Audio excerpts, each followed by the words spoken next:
These jumbo coconut rolls are so delicious, soft and fluffy, and you won't have any excuse not to make them, because in this video I'm going to give you a detailed step-by-step guide on how to get these great delicious treats. These have no business being so good, so let's jump right in.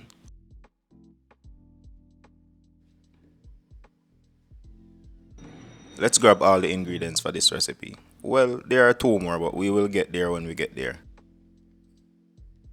I need a cup of liquid, and half cup of that will be coconut milk for that rich coconut flavor. And the other half will be half cup whole milk to make this extra rich.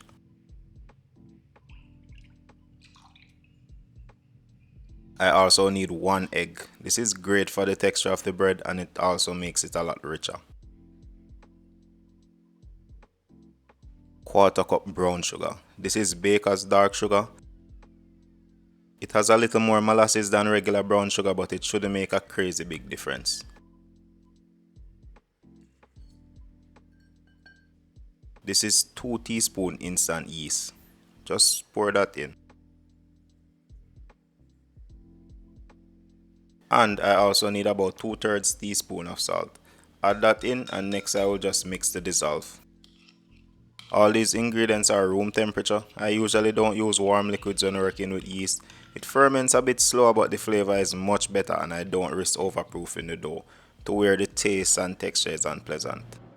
Overproofing isn't a big deal with a dough like this. I will tell you why in a second, but before that, let's weigh out the flour for the bread. I need 16 ounces of all-purpose flour.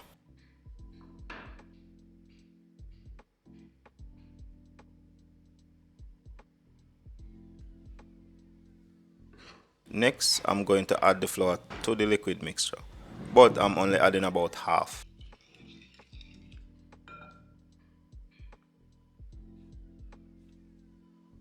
I'm using a spoon to keep my hands clean for now.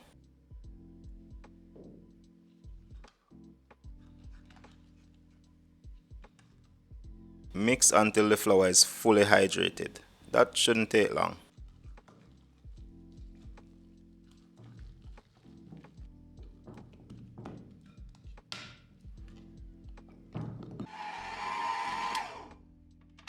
Could also do this in a mixer by just throwing in all the ingredients and mixing. It's a bit more work, but I enjoy doing this by hand. The reason I only use half the flour is to make this paste. It's kind of a pre-ferment, and it improves the flavor and texture a lot. And it cuts back on some of the work because it starts early gluten development. I will show you the results in a bit. For now, I'm going to wrap this and let it sit for a few minutes. This is usually how I handle most of my yeast doughs for great texture and flavor.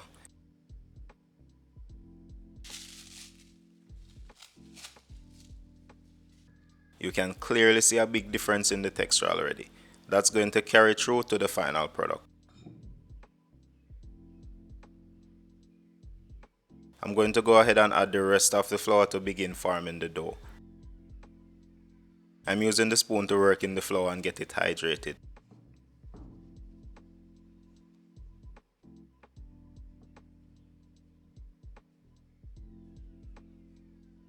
I will go in with my hands in a second, but before that I want a bit of butter.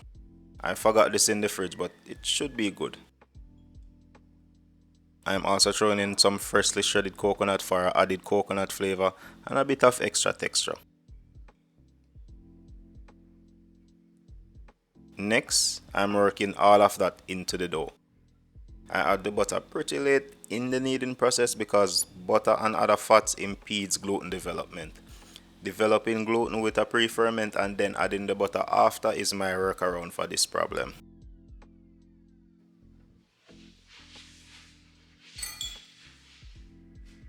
The flour is fully hydrated, but it's just a bit too sticky now.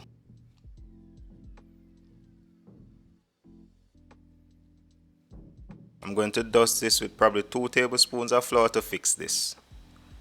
Just work that in.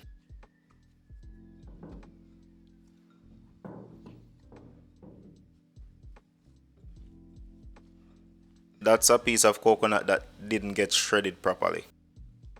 This needs a total of 8 minutes of kneading or until the dough is smooth like I have here. I'm going to wrap this and let it rest for 20 minutes at room temperature.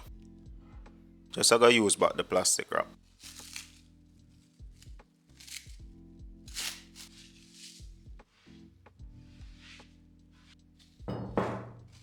That's looking good. Just going to give it 20 minutes or until it's about 50% bigger.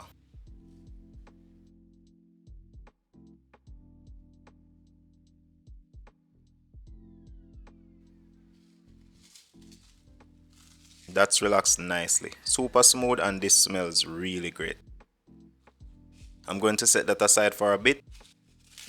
I need to prep my baking pan. This is a 9-inch non-stick pan, but I'm still going to line it with grease paper. I like to invert the pan and use it to cut out the grease paper.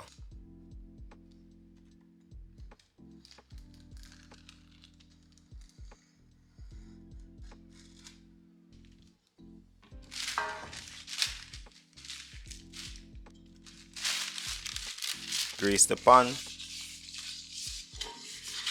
Place the grease paper in. And then grease that again.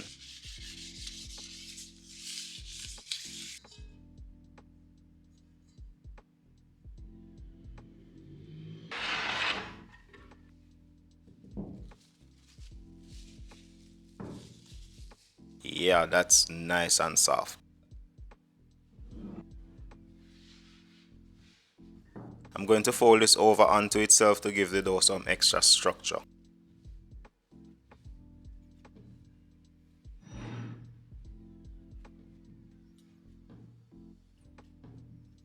Ball that up. Now, the next step is totally optional. You could easily eyeball this, but to get bread rolls that are evenly portioned, I'm going to be using a kitchen scale. Weigh the entire dough ball. That's a little bit shy of 2 pounds, 31 ounces. I want 7 jumbo rolls, so I'm going to divide 31 ounces by 7, which is about 4.4 ounces each.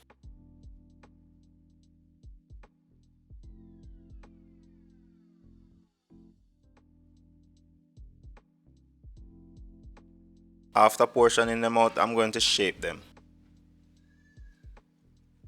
Just flatten out each portion, then fold it over onto itself like I'm doing here. Then finally ball it up. This is going to give the dough ball some proper structure so they hold a good shape. Alright, let's make the rest of them. At the start of the video, I mentioned that overproofing is not a big concern with this dough. A big reason for that is because this is an enriched dough. Enriched dough simply means it contains higher levels of fat such as butter, as well as milk, sugar and eggs. Enriched doughs, as the name suggests, are a lot richer and softer, but yeast activity is a lot slower with these doughs, so it takes a lot longer to ferment.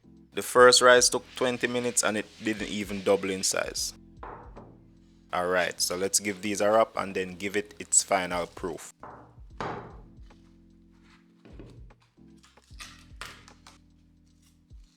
This should take between 20 to 30 minutes and it should get to 75% to 100% bigger in size. Before baking these, I'm going to brush with a bit of milk.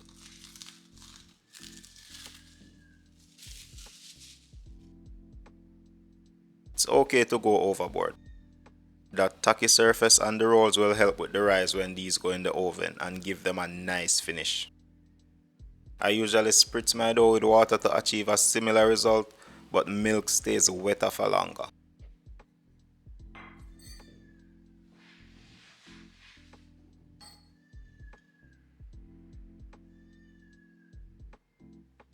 This goes in the preheated oven at 350 degrees for 20 minutes.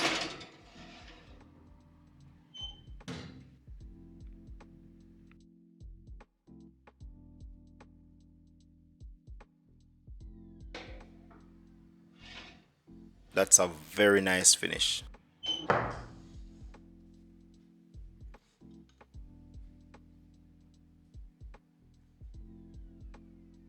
These have a great crust and the milk gave these a shiny finish. Super soft. While they are still warm, I'm going to brush them with some butter.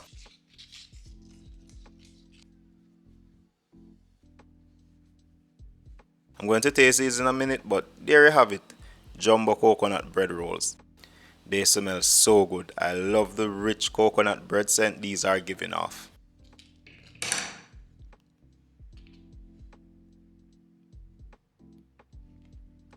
These are still very hot.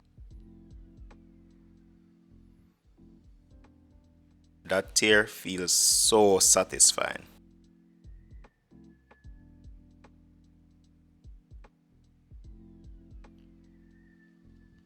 Wow, this is delicious.